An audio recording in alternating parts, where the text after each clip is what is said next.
Let me call the translator. کابل هوایي ډګر Okay. دا د ترکیې سفیر دی.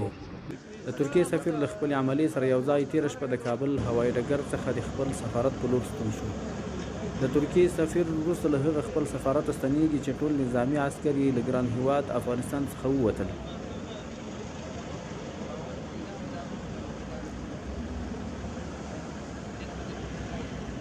دا د ترکیې سفیر کاروان دی چې د فاتح ځواک قطعې په محافظت کې له هوایي ډګر څخه وځي.